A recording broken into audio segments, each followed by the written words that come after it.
Haleluya. Sungguh luar biasa.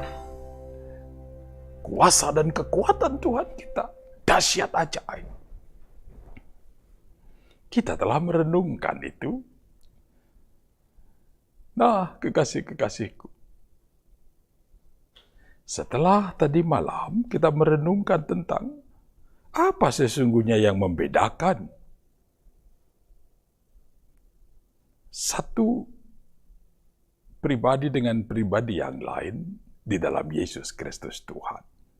Ketika setiap pribadi, setiap kita telah, saya tegaskan kembali, telah menerima kuasa dari Dia yang berkuasa.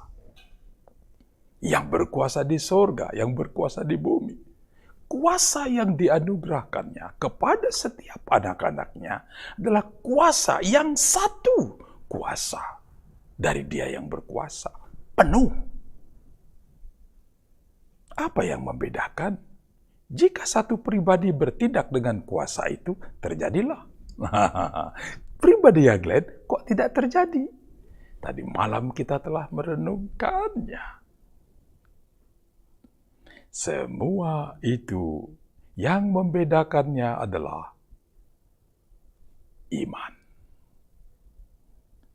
Karena itu penting sekali, mari kekasih-kekasihku, bertumbuhlah di dalam iman.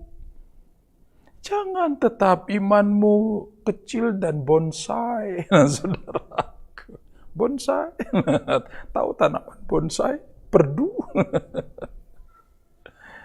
Yang mestinya daunnya lebar seperti daun ara, menjadi kecil seperti daun-daun apa yang kecil-kecil itu, saudara.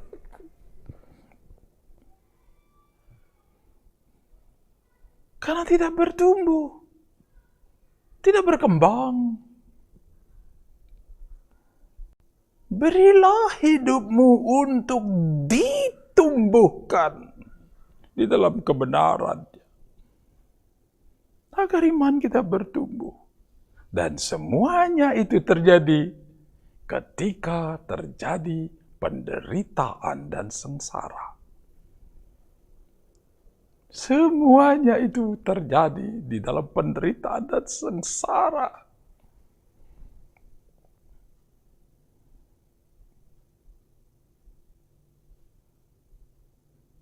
Oleh karena itu, ketika terjadi sebuah penderitaan di dalam hidup kita, ingatlah ini. Inilah kesempatanku untuk aku bertumbuh di dalam iman. Aku mau menguatkan kepercayaanku kepada Dia. Dan aku siap melihat perkara-perkara yang dahsyat dan ajaib di dalam Dia. Amin, kekasih-kekasihku. Itu tadi malam. Nah, bahasa yang ada akan kita elaborasi lagi malam hari ini. Dengan tema yang sudah saya tuliskan. Sudah sempat membaca temanya untuk malam hari ini. Bertahan atau menyerah. Nah, saudaraku. Bertahan atau menyerah. Pilih, saudaraku. Bertahan dan terus-menerus menyatakan kuasa Tuhan. Apapun yang terjadi, sengsara dan derita apapun yang menimpa, kita terus-menerus menyatakan kuasa Tuhan. Atau menyerah. Nah, menyerah, kata lain apa? Berhenti. Aku tak sanggup. Baru mengalami sesuatu. Peristiwa kecil saja. Kenapa ini?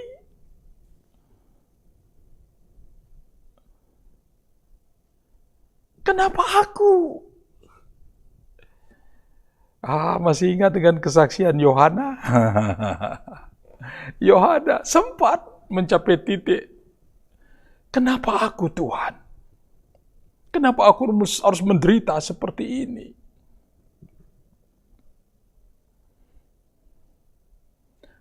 Ketika muncul ucapan-ucapan bibir seperti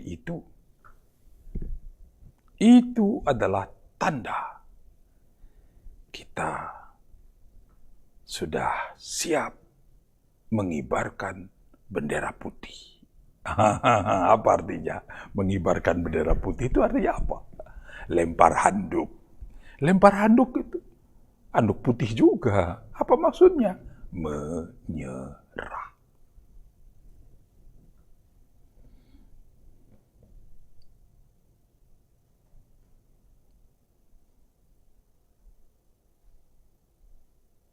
Apakah memang hal-hal seperti itu yang dikehendaki oleh Tuhan kita? Apakah untuk itu kita dipilih, dikuduskan, ditebus dengan darah, untuk disertai setelah kudus, disertai Roh Kudus dengan meterainya. Dan ketika kita masuk dalam perjalanan hidup kita, ketika terjadi sesuatu, terus langsung angkat tangan. Saudaraku. Lempar handuk. Angkat bendera putih. Saudara. Untuk itu, Kak, sanggup tidak kita menjawab? Untuk itu, Kak? Saya tidak tahu bagaimana jawabannya. Untuk itukah kita dipilih? Saya tidak tahu. Silakan jawab, saudaraku. Untuk itukah kita dipilih? Mari kekasihku, jawablah. Engkau dipilih menjadi anak. Bukan anak-anak gampang loh ya.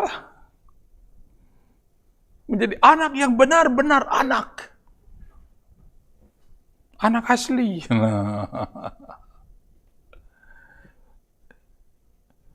Agar kita begitu ada persoalan kecil, ada derita, sengsara, terus kita lempar handuk dan langsung berseru, Tuhan tolong aku.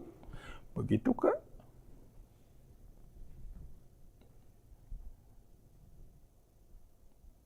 Ketika kita menyerukan Tuhan tolong aku, itu artinya apa? Penyerahan. Menyerah di dalam peperangan.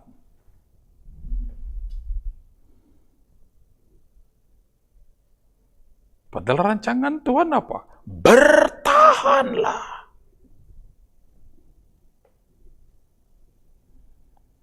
Lawanlah.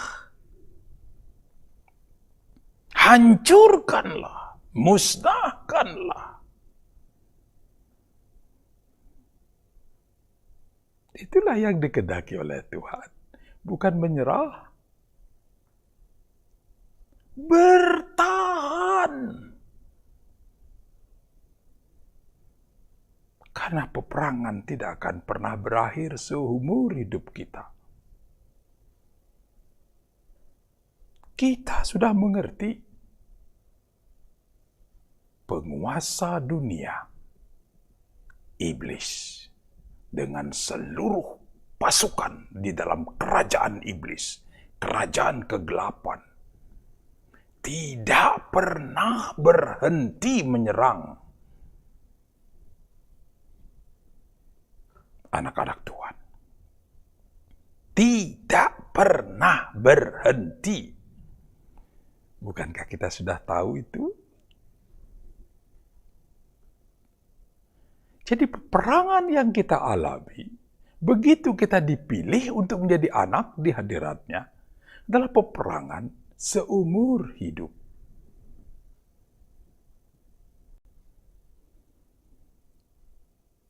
Nah, kalau memang peperangannya seperti itu, kita tidak bisa mengubah. Itu sudah ketetapan. Itulah ketentuan. Terus menerus tiap saat. Karena itu Tuhan mendidik kita apa? Berjaga-jagalah, berawas-awaslah, sadarlah.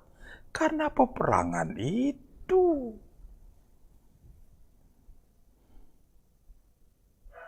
Mari kita buka kembali apa yang tertulis di dalam 1 Petrus 5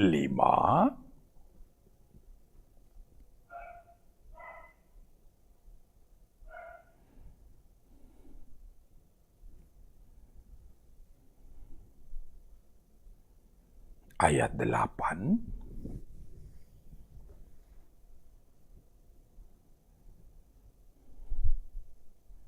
Sadarlah dan berjaga-jagalah. Lawanmu, musuhmu. Siapa musuh kita? Ingat, jangan salah menetapkan musuh ya, saudaraku. Jangan salah menetapkan musuh. Kita ini adalah orang-orang yang hidup oleh roh. Musuh kita adalah roh. Siapa musuh kita? Roh jahat. Siapa penghulunya? Siapa bapa dari roh jahat itu? Iblis, itulah namanya. Bapa segala pendusta, segala penipu, segala yang jahat sejak semula.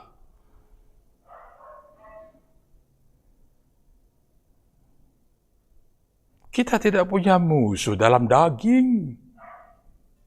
Kita berperang bukan peperangan dalam daging. Lawan kita adalah roh. Kenapa? Karena kita adalah orang-orang yang hidup dalam roh. Sehingga dikatakan apa? Peperangan rohani. Bukan peperangan dalam daging. Seperti peperangan apa yang terjadi sekarang ini di negara-negara, di suku-suku atau di wilayah-wilayah di mana terjadi peperangan. Lempar batu, saudaraku. Lempar ketapel. Tembak. Wah, bom. Aduh, macam-macam. Itu peperangan dalam daging, bukan peperangan dalam roh. Kita tidak akan pernah mengambil bagian di dalam peperangan seperti itu. Karena kita tidak memiliki musuh di muka bumi ini. Semua orang adalah saudara kita. Semua orang siapapun juga, bagaimanapun perilakunya, bukankah kita sudah menyatakannya? Dia layak untuk diampuni, dia layak untuk diberkati. Ketika dia menyakiti, kita akan tetap memberkatinya. Sehingga kita tidak akan pernah masuk di dalam peperangan dalam daging. Tidak ada itu. Karena itu kekasih-kekasihku, ingat baik-baik ya. Jangan ada orang. Baiklah dikau yang ada di dalam jaringan ini. Yang telah mendengar kebenaran ini. Jangan pernah mengambil bagian di dalam pertikaian, peperangan atau apapun namanya. Peperangan daging. Tidak ada sesuatu yang perlu engkau pertahankan. Apapun yang engkau miliki, diambil, berikan. Bukankah itu yang diajarkan? Sehingga kita tidak perlu berperang, saudaraku. Bajumu diambil, berikan. Mobilmu diambil, berikan. Apapun yang menjadi milikmu, berikan. Tanahmu diambil, berikan.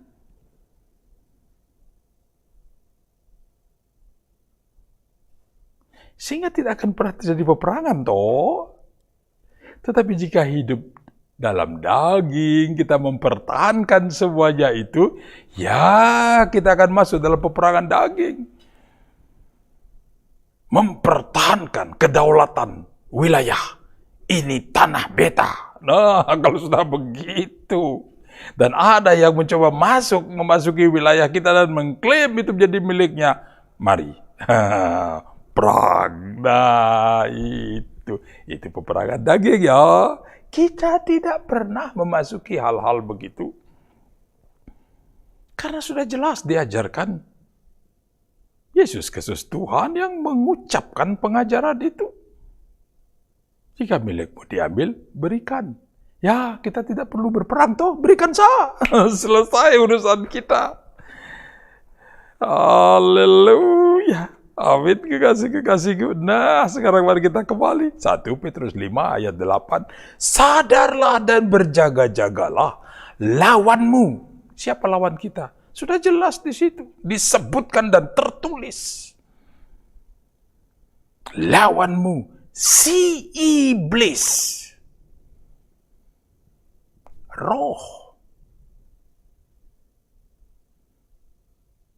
Karena kita hidup oleh roh. Kita hidup dalam roh. Peperangan kita, peperangan melawan roh. Dan apa yang dilakukan oleh si dekil, iblis, musuh kita? Berjalan keliling sama seperti singa yang mengaum-ngaum dan mencari orang yang dapat ditelannya. Berjalan keliling tiada henti mencari orang yang dapat ditelannya. Setiap saat, setiap waktu, seumur hidup kita. Kenapa? Karena roh itu tak pernah mati, saudaraku. Roh itu hidup kekal. Kalau kita bicara soal hidup mati, tidak mengenal kematian. Oleh karena itu berhati-hati ketika kita mendengar kata mati di dalam kitab Kejadian. Arti mati di situ apa?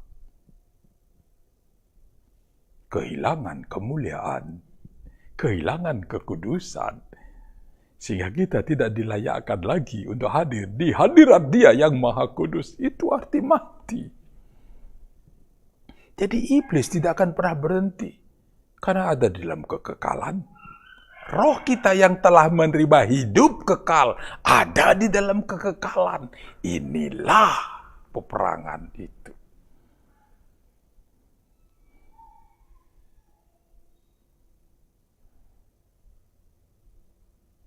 Kita yang telah menerima hidup kekal, melawan Dia yang roh.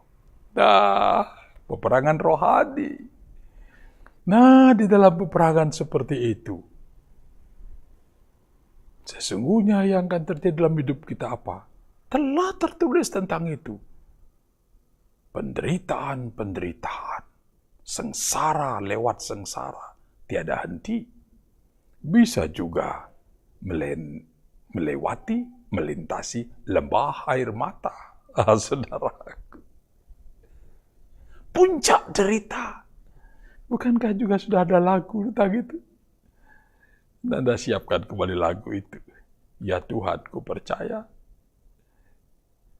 Melewati puncak derita. Nah, sekarang ketika di dalam perjalanan melintasi puncak derita itu, engkau terus bertahan atau menyerah? Nah, ini dia. Itulah yang saya maksud di dalam tema ini. Mau terus bertahan? Nah, di depan kita ada bukit derita. Mau terus masuk di dalam peperangan, melintasi bukit derita itu? Atau, sudah Tuhan, aku tidak sanggup lagi. Begitu banyak anak Tuhan yang berhenti masuk di dalam peperangan. Padahal tugasnya dari waktu ke waktu adalah memerangi pekerjaan musuh-musuh. Sebab jika kita tidak memerangi pekerjaan dari musuh-musuh kita, maka kita akan menjadi sahabat bagi Dia. Di mana saja ada permusuhan, maka di situ terjadi peperangan. Karena itu kita telah mendapatkan meterai di sini. Lawan. Karena iblis adalah musuh kita. Di mana saja ada permusuhan, maka di situ ada peperangan. Oleh karena itu tugas kita dari waktu ke waktu adalah berperang. Nah, di dalam peperangan inilah, kekasih-kekasihku, apakah engkau akan bertahan terus, atau engkau akan menyerah? Apa artinya bertahan? Apa artinya menyerah? Menyerah sama dengan berhenti. Bertahan menyatakan kuasa Tuhan. Terus menerus. Menyerah, berhenti menyatakan kuasa Tuhan. Tetapi menaklukkan diri pada kehendak dari musuh-musuh kita. Nah, yang mana? Pilihan ada pada kita. Jika kita terus-menerus bertahan,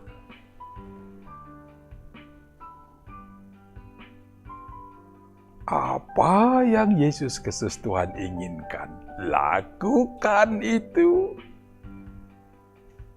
Kita akan mengalami pertumbuhan dalam iman kita. Karena jika kita telah memenangkan suatu tahap peperangan, artinya bukan kita terus berhenti, karena akan ada bukit yang lebih tinggi lagi. Jika kita sudah berhasil menaklukkan itu, akan ada lagi bukit yang lebih tinggi. Nanti akan ada lagi yang namanya gunung lebih tinggi. Akan ada lagi gunung yang lebih tinggi. Seumur hidup kita.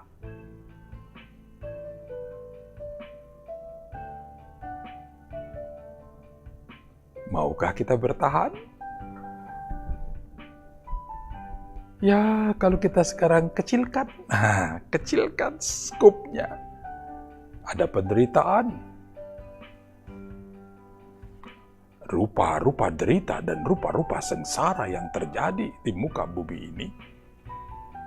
Dan ketika itu terjadi, apakah kita akan sanggup tampil berdiri kokoh untuk menyatakan kuasa Tuhan atau menyatakan kuasa yang lain?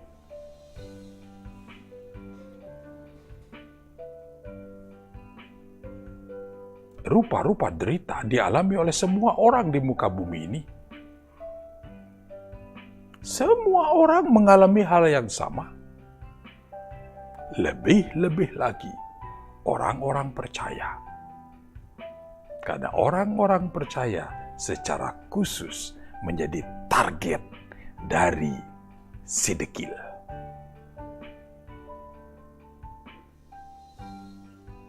Lihatlah apa yang telah tertulis dalam 1 Petrus 5 ayat 8. Si iblis, lawanmu, berjalan keliling seperti singa. Singa lapar, saudaraku. Singanya lagi singa lapar, singa betina lagi yang baru beranak. Oh, bisa dibayangkan itu. Seluruh yang dikerjakannya adalah untuk mencari makan. Bukan hanya untuk dirinya, tapi juga untuk anak-anaknya, saudaraku.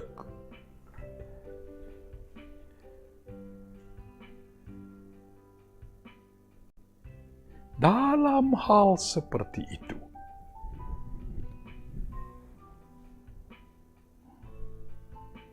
apa yang diperintahkan oleh Tuhan kepada kita? Mari kita lanjutkan ayat 9. Baca baik-baik di situ, saudaraku. Itulah perintahnya, itulah tindakan kita, itulah yang harus kita kerjakan. Coba lihat, menyerahlah atau lawanlah, yang mana, saudaraku? Tertulis, lawanlah dia. Tugas kita adalah melawan roh-roh jahat itu. Bukan bersahabat, bukan berbaik-baik, bukan menyerah, bukan menunjukkan persahabatan dengan roh-roh jahat. Tugas kita melawan.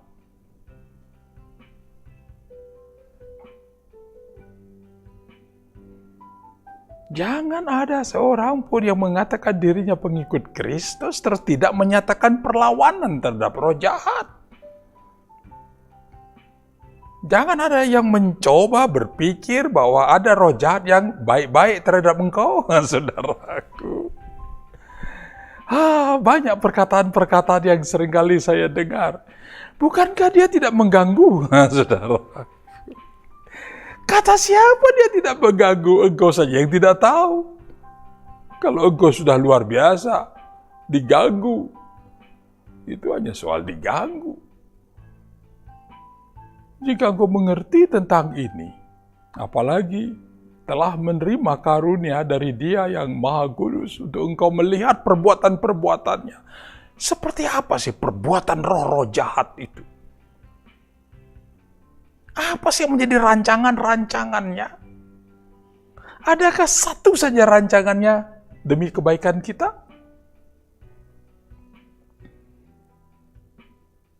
Namanya saja si jahat, apakah ada kebaikan di dalam dia? Tidak ada. Seluruh rancangannya adalah kejahatan. Dan Yesus sendiri telah memperkatakan itu.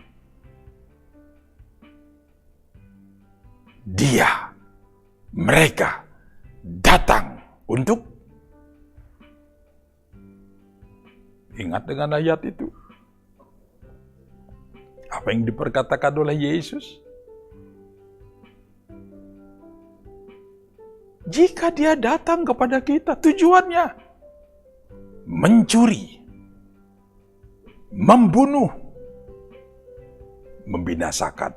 Hanya itu rancangannya. Tidak ada rancangan kebaikan.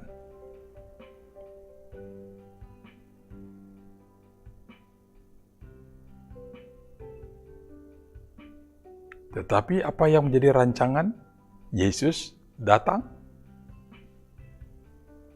Yesus datang untuk memberikan hidup kekal.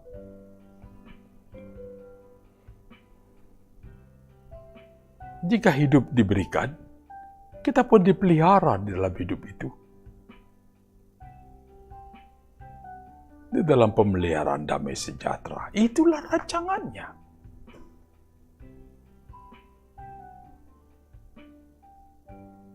Bukankah sejak dalam kitab-kitab para nabi sudah diungkapkan itu? Rancangan Elohim adalah rancangan damai sejahtera, bukan rancangan kecelakaan, bukan rancangan kematian, bukan rancangan pembunuhan. Tidak ada. Bukan rancangan sakit penyakit, tidak ada. Tetapi iblis datang dengan rancangan, mulai dari mencuri. Ya, kalau kita bisa didapatkan oleh dia, dicuri. Ya, saudaraku. Kita menjadi miliknya. Sudah selesai urusan, sudah. Tidak usah lagi dia mengerjakan apa-apa, karena kita telah menjadi miliknya. Kalau dia tidak mendapatkan itu, mulai mengerjakan segala macam rancangan menyakiti sehingga kita penuh dengan derita, dengan sakit penyakit, kelemahan, kelelahan. Dan akhirnya apa?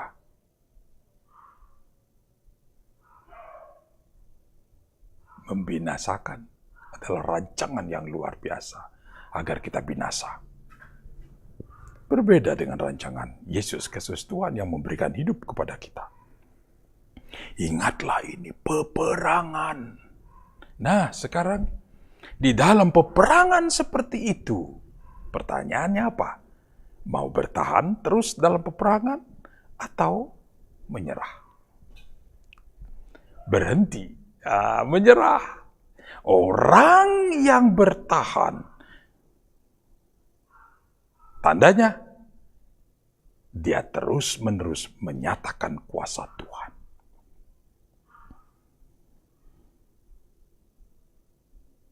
Orang yang menyerah berhenti menyatakan kuasa Tuhan. Dan dia akan mulai mencari yang lain. Mengandalkan kepada yang lain. Menaruh harapannya kepada yang lain. mengandalkan pada kekuatan sendiri, mengandalkan manusia, mengandalkan pada kekayaannya, mengandalkan pada kepintarannya. Apa saja yang ada padanya, itulah yang akan diandalkan. Tetapi orang yang bertahan, mengandalkan hanya Dia, dan terus siap sedia menyatakan kuasa Tuhan. Dari waktu ke waktu, seumur hidupnya. Sebab dia sungguh percaya, meskipun melintasi lembah air mata, meskipun melintasi puncak derita setinggi apapun, dia sanggup melintasi semuanya itu. Dan dia pasti keluar lebih dari pemenang. Karena kemenangannya telah terjamin. Sebab semuanya itu, peperangan tidak dilakukan sendiri, bersama Dia, dan oleh kekuatannya yang dahsyat. Jaminannya pasti menang. Amin, kekasih-kekasihku. Ya Tuhan, ku percaya. Mari, masih ingat pujian itu. Haleluya.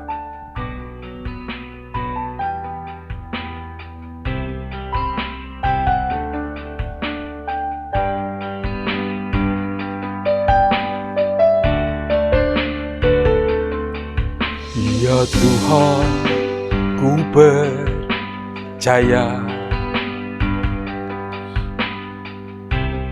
Aku percaya.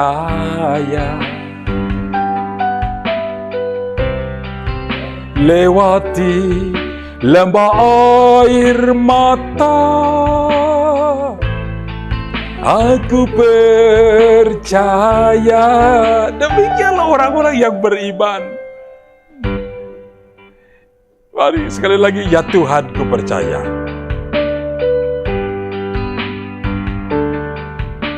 Ya Tuhan, ku percaya. Aku percaya.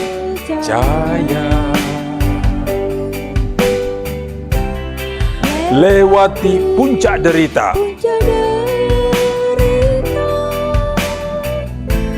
aku percaya.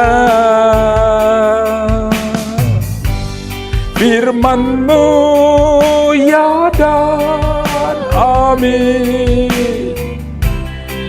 Aku percaya.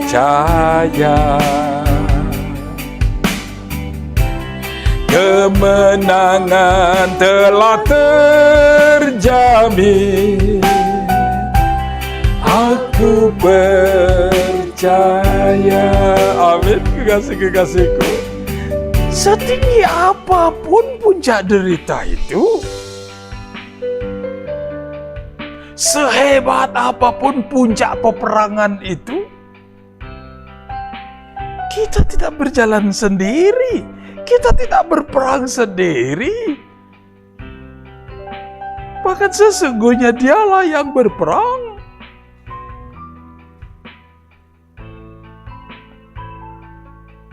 Kita menjadi alat bagi Dia untuk memenangkan peperangan, untuk kemuliaan bagi nama-Nya.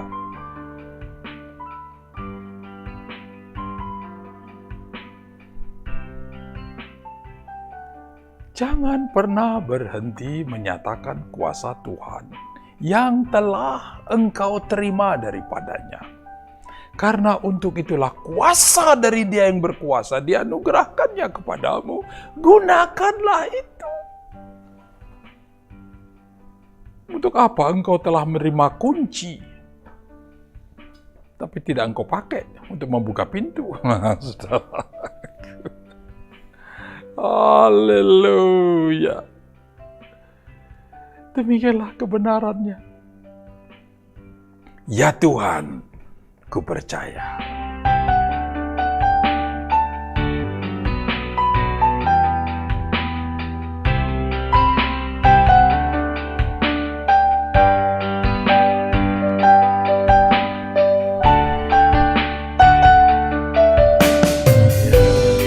Ya Tuhan, ku percaya. Aku percaya.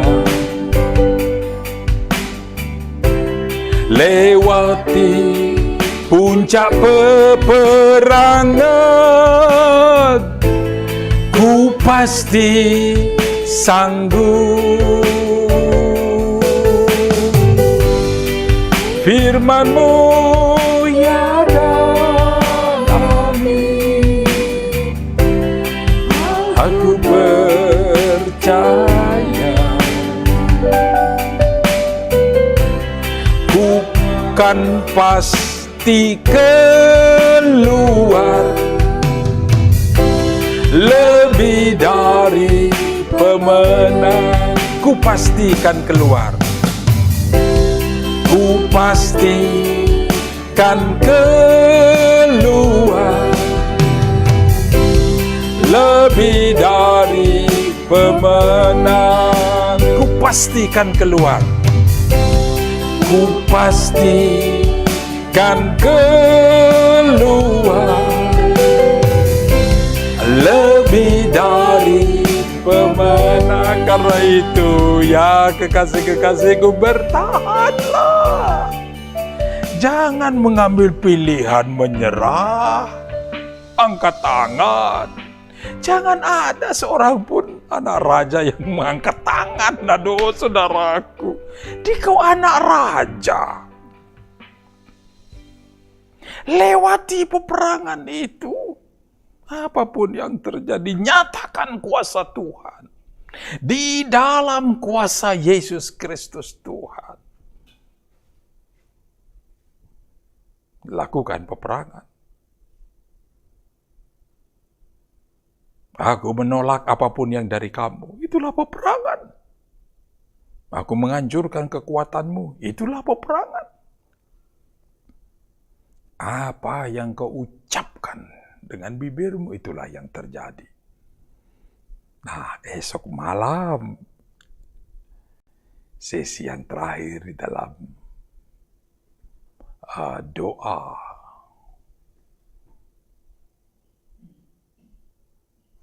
Menyatakan kuasa Tuhan adalah bagaimana sekarang mengucapkannya. Esok malam kita akan masuk ke situ. Kita perlu belajar bagaimana mengucapkannya. Kalau keliru mengucapkannya, ya Tuhan tolonglah aku. Itu bukan peperangan, saudaraku. Itu namanya lari terbirit-birit. Tuhan, aku tak sanggup lagi. Itu sudah menyerah. Berteguk lutut.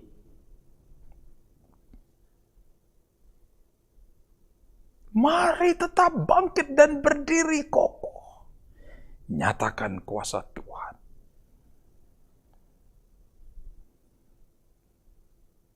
Amin, kekasih-kekasihku. Jangan menyerah. Karena perintah Tuhan apa? Lawanlah.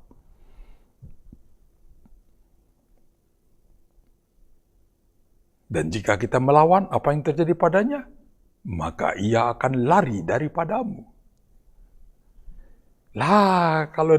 Kalau kita bertekuk lutut dan menyerah, maka dia akan datang untuk mengerubutimu, saudara, menangkapmu dan menawanmu. Bagian kita, lawanlah. Lawanlah dengan iman yang teguh.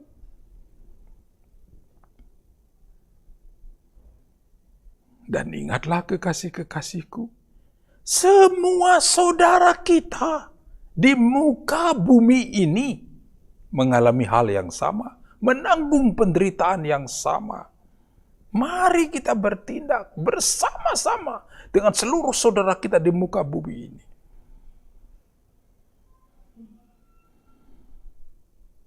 Nyatakan perang. Jika kita menyerah, ya maka kita dibelenggu, ditawan, dipenjara. Siapa yang memenjarakan? Ya, siapa yang menang?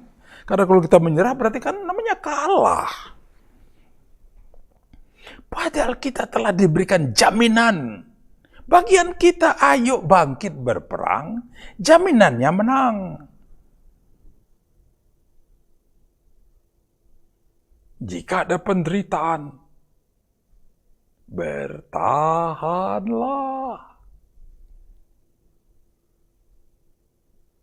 Pasti sanggup, pasti mampu. Karena di dalam Dialah kita mengerjakannya. Pasti sanggup bertahan sampai akhir. Dengan derita dan siksaan apapun. Pikul salibmu, bertahanlah sampai akhir. Amin, kekasih-kekasihku. Jangan menyerah, jangan berhenti. Lawan. Lawan dengan iman yang teguh. Mari kita lihat apa yang tertulis di dalam surat Yakobus tentang itu. Yakobus 4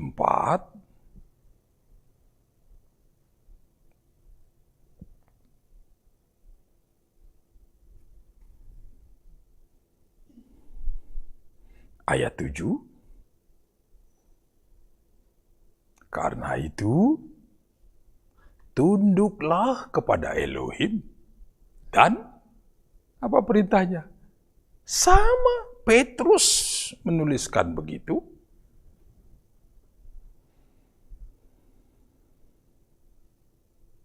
Yakobus sama bahasanya, luar biasa. Demikianlah para rasul mengajarkan kepada kita.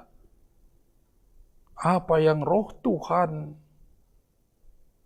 sampaikan kepadanya, itulah yang dituliskannya dan kini sampai kepada kita.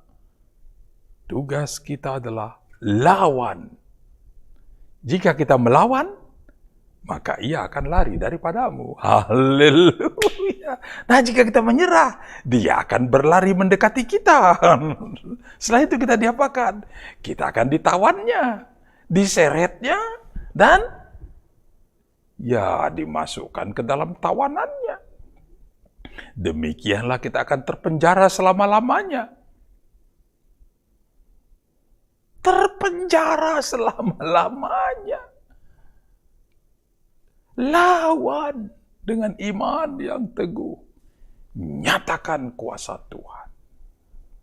Amin. Nah, esok malam, bagaimana ucapan bibir dalam menyatakan perlawanan itu? Ucapan bibir menyatakan perlawanan. Esok malam. Amin. Kekasih-kekasihku. Sehingga dikau yang rindu untuk menjadi orang-orang yang siap bertumbuh terus dalam iman. Mari kita lanjutkan esok malam. Jangan menjadi anak-anak gampang. Baru sedikit saja terjadi kesulitan, sudah rapuh hidup kita. Tak sanggup lagi. Dengan ucapan-ucapan bibir yang sangat jelas seringkali kita mendengarkan itu. Aku tak sanggup lagi. Aku sudah jatuh tertimpa tangga.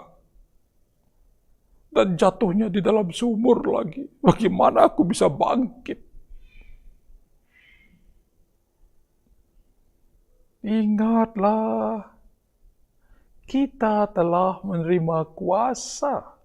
Gunakan kuasa itu. Amin, kekasih-kekasihku. Tetaplah bertahan.